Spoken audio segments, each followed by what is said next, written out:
नमस्ते। मैं रेनोस वैकिस, विश्व बैंक में प्रमुख अर्थशास्त्री और accelerating development ideas for impact का आपका मेजबान हूं। यह आपका सामान्य पॉडकास्ट नहीं है। ये आर्थिक विकास के लिए विश्व बैंक संस्थान द्वारा आपके लिए लाई गई एक एआई संचालित बातचीत है, जहां हम एक लक्ष्य को ध्यान में रखते हुए नवीनतम शोध को उजागर करते हैं, बड़े विचारों को वास्तविक दुनिया के प्रभाव में बदलना। चलो शुरू करते हैं। इंट्रो के लिए थैंक यू रेनॉस। आप सभी का हमारे शो में स्वागत है। ये वो जगह है जहां हम सच में डीप रिसर्च और आइडियाज में उतरते हैं जो दुनिया को शेप कर रहे हैं। बिल्कुल सही। और आज हम बात कर रहे हैं ग्लोबल वैल्यू चेन्स के बारे में। जीवीसीज। हम इस बात की गहराई से जांच कर रहे हैं कि वे कैसे काम करते हैं और वे आर्थिक विकास के लिए इतने महत्वपूर्ण क्यों हैं। बिल्कुल। और ये खास तौर पर उनके लिए बहुत रेलिवेंट है जो अकेडमिया में हैं या इस एरिया में रिसर्च कर रहे हैं। हमने बहुत सारा मटेरियल, आर्टिकल्स, रिसर्च पेपर्स पढ़ा है ताकि सबसे इम्पोर्टेंट इनसाइट्स निकाल सकें। और हमारा मिशन जीवीसीज के उन क्रिटिकल हिस्सों पर प्रकाश डालना है जिनके बारे में रिसर्चर्स यानी कि आपको पता होना चाहिए। हमने 3 मेन हाइलाइट्स पर फोकस किया है जो हमें रिपोर्ट से बहुत इंपॉर्टेंट लगी। ठीक है, तो चलिए उस पहली हाइलाइट की बात करते हैं कि कैसे जीवीसी समय के साथ बदलती रही हैं, इनका नेचर क्या रहा है और इनमें पार्टिसिपेशन का इम्पैक्ट कैसा रहा है। हाँ, ये काफ़ी इंटरेस्टिंग स्टोरी है। 90s और 2000s में इसमें एक बहुत बड़ा एक्सपेंशन हुआ था। ग्लोबलाइजेशन उस टाइम पर पूरे जोर पर था। बिल्कुल। उस वक्त जीवीसीज हर जगह दिख रही थीं, लेकिन रिसर्च ये कहती है कि 2008 की फाइनेंशियल क्राइसिस के बाद से ये ग्रोथ कुछ हद तक धीमी हो गई है। यही ट्रेंड देखने को मिला है। लोअर ग्लोबल ग्रोथ, कम इन्वेस्टमेंट और अब हमने पहले जैसे बड़े ट्रेड लिबरलाइजेशन पुशेस भी नहीं देखे हैं। यही मेन रीजंस हैं कि चीज़ें थोड़ी धीमी हुई हैं। अब एक चीज जो रिसर्चर्स के लिए काफी इंटरेस्टिंग है वो है जीवीसी ट्रेड और नॉर्मल इंटरनेशनल ट्रेड के बीच का फर्क जो आपने पॉइंट आउट किया। बिल्कुल क्रिटिकल डिफरेंस है। जीवीसी ट्रेड सिर्फ फिनिश्ड गुड्स को शिप करने के बारे में नहीं है। ये उस चीज़ को शामिल करता है जिसे रिसर्च में कहा गया है हाइपर स्पेशलाइजेशन। हाइपर स्पेशलाइजेशन मतलब ये है कि कंट्रीज या इवन इंडिविजुअल कंपनीज पूरे प्रोडक्शन प्रोसेस के एक बहुत ही स्पेसिफिक पार्ट पर फोकस करती हैं। और सबसे इम्पॉर्टेंट बात ये है कि ये प्रोसेस उनके बीच में लंबे समय तक चलने वाले स्ट्रॉन्ग रिलेशनशिप्स बनाता है। तो मतलब ये सिर्फ बाइंग और सेलिंग से कहीं ज्यादा गहरा है। बहुत गहरा। और इसी वजह से जो रिसर्च है वो स्ट्रांगली सजेस्ट करती है कि ये प्रोसेस इकोनॉमिक ग्रोथ बढ़ाने और पॉवर्टी कम करने में ट्रेडिशनल ट्रेड के मुकाबले कहीं ज्यादा असरदार है। और क्या इसका डेटा है? हाँ बिल्कुल, काफ़ी सॉलिड नंबर्स है। हमारे सोर्सेज के मुताबिक अगर कोई कंट्री अपनी जीवीसी पार्टिसिपेशन सिर्फ 1% भी बढ़ा दे तो उसका पर कैपिटा इनकम 1% से भी ज्यादा बढ़ सकता है।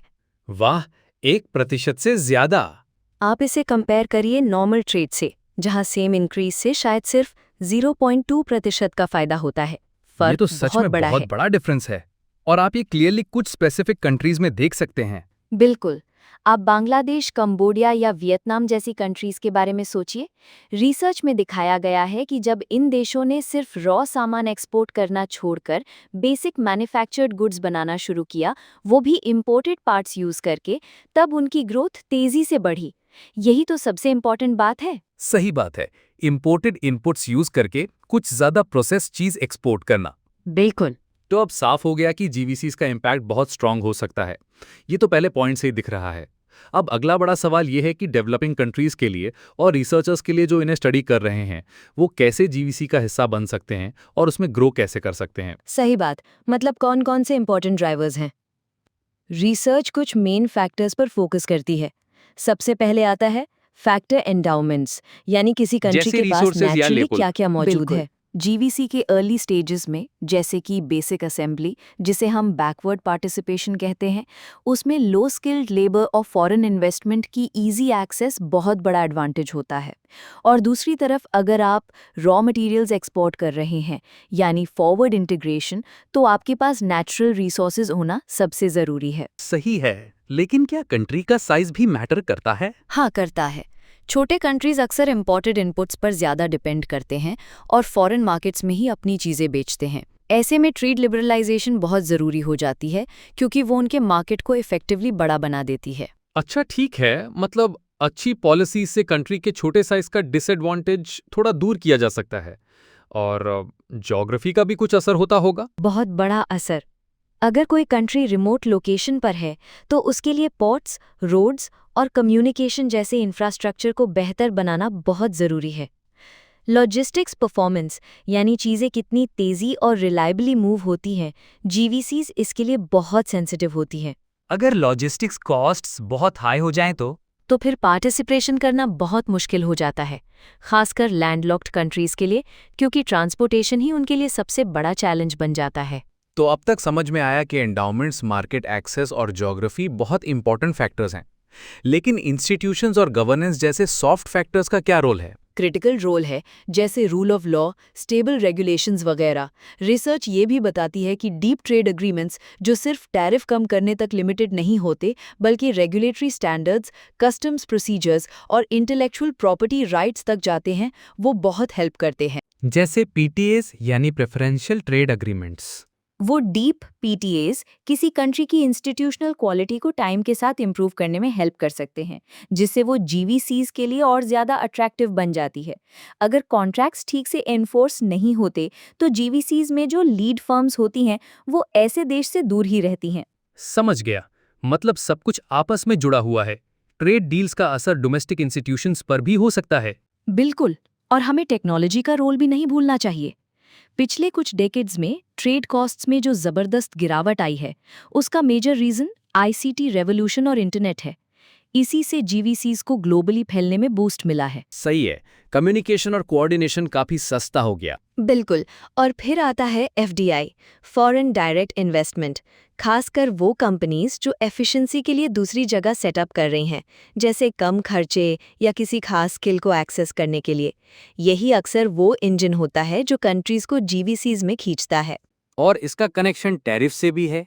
हाँ, एक इंटरेस्टिंग कनेक्शन रिसर्च में सामने आया। जो कंट्रीज जीवीसीज में अपनी पोजीशन को सक्सेसफुली अपग्रेड करती हैं, वहाँ मैन्युफैक्चरिंग टैरिफ्स में भी काफ़ी गिरावट देखी गई है। ठीक है, तो ये हो गया कैसे। अब आखिरी पार्ट पर आते हैं, कैसे जीवीसीज को और बेहतर बनाया जाए, सिर्फ ग्रोथ के लिए नहीं बल्कि ऐसे कि वो ज़्यादा लोगों को साथ लेके चले और सस्टेनेबल भी हो, मतलब एनवायरनमेंट और सोसाइटी दोनों की बात। बिल्कुल, यहीं पर पिक्चर थोड़ा कॉम्प्लेक्स हो जाता है। एक तरफ हाँ, ज्यादा ट्रेड का मतलब है ज्यादा शिपिंग, और उसके साथ आता है ज्यादा वेस्ट, यानी साफ एनवायरमेंटल चैलेंजेस। सही, उसका फुटप्रिंट भी काफी बड़ा हो सकता है। लेकिन दूसरी तरफ जीवीसीज की जो नेचर है, मतलब कंपनीज के बीच ऑनगोइंग क्लोज रिलेशनशिप्स, वो एनवायरनमेंट के लिए एक पॉजिटिव फोर्स भी बन सकती है। जो लीड फर्म्स होते हैं, बड़े बड़े ब्रांड्स, अब अपनी रेपुटेशन, रेगुलेशंस और कस्टमर्स के प्रेशर को लेकर ज्यादा सीरियस हो गए हैं। तो वो अपने सप्लायर्स को पुश कर सकते हैं कि वो अपनी प्रैक्टिसेस सुधारें। बिल्कुल, वो अपने सप्लाई चेन में नीचे तक एनवायरमेंटली फ्रेंडली मेथड्स अडॉप्ट करवाने के लिए इंसेंटिवाइज भी कर सकते हैं या रिक्वायरमेंट बना सकते हैं। रिसर्च में वियतनाम की एक कंपनी साइटेक्स का एग्जाम्पल दिया गया है, जो एक डेनिम मैन्युफैक्चरर है और अपनी सस्टेनेबल प्रैक्टिसेस के लिए फेमस है। इसका रीज़न है उसके बड़े इंटरनेशनल बायसेस, स्ट्रॉन्ग रिलेशनशिप्स। अच्छा एग्जाम्पल है। सोशल साइड का क्या? ग्लोबलाइजेशन के साथ इनइक्वालिटी की प्रॉब्लम तो आती है। हाँ, और ये वैलिड कंसर्न है। रिसर्च ये मानता है कि कई बार जीवीसी पार्टिसिपेशन से किसी कंट्री में इनकम इनइक्वालिटी बढ़ सकती है।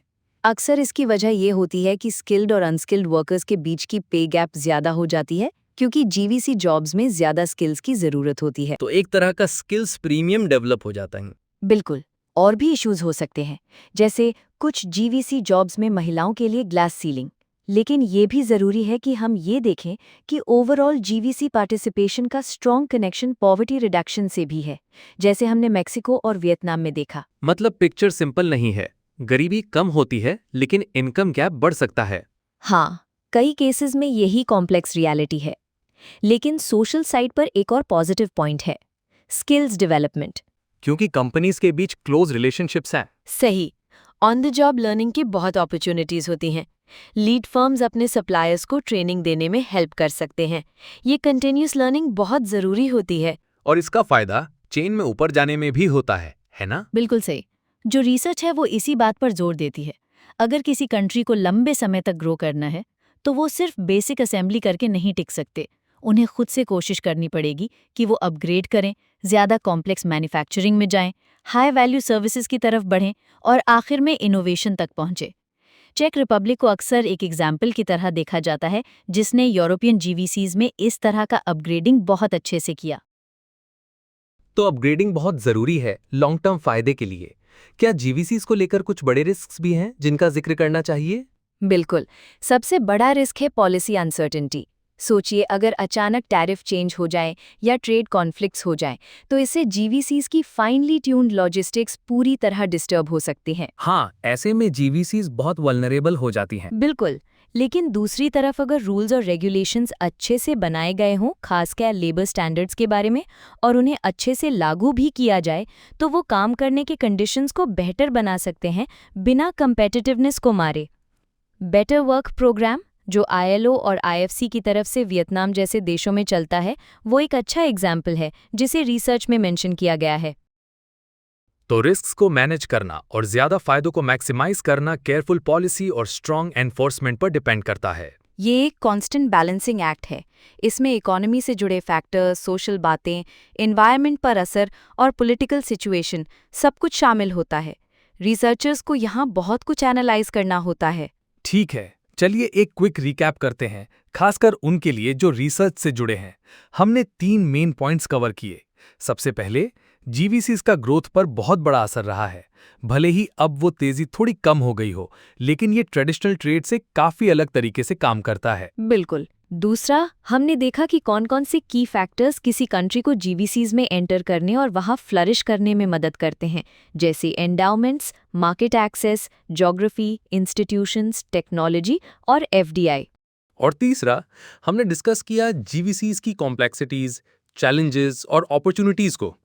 कैसे जीवीसीज को सस्टेनेबल डेवलपमेंट और ब्रॉडर सोशल इंक्लूजन के लिए बेटर बनाया जा सकता है। इसमें एनवायरनमेंट, इनइक्वालिटी, स्किल्स और अपग्रेडिंग की इंपॉर्टेंस भी शामिल है। बिल्कुल। इन सारी चीज़ों की डायनामिक्स को समझना, इनके नुआंसेस को पकड़ना, आज की तारीख में अगर आप डेवलपमेंट या ट्रेड पर रिसर्च कर रहे हैं या पॉलिसी मेकर्स को एडवाइस दे रहे हैं, तो बहुत ज़रूरी है। बिल्कुल सही। तो शायद अब एक फाइनल थॉट पर आएं। इन सारे ट्रेंड्स को देखते हुए, जैसे ऑटोमेशन तेज हो रही है और जियोपॉलिटिक्स की वजह से जीवीसीज ज़्यादा रीजनल हो रही हैं, तो नए रिसर्च सवाल क्या सामने आते हैं, खासकर उन देशों के लिए जो अभी जीवीसीज में बहुत डीपली इंटीग्रेटेड है? ये तो एक $multi-trillion सवाल है। अगर जीवीसीज का पूरा स्ट्रक्चर ही बदल जाए, तो कंट्रीज का डेवलपमेंट पाथवे कैसा रहेगा, इस पर डेफिनेटली और बहुत ज़्यादा रिसर्च की ज़रूरत है। सोचने वाली बात है। ठीक है, इसी के साथ हमारा ये डीप डाइव खत्म होता है। डिस्कशन को गाइड करने के लिए धन्यवाद।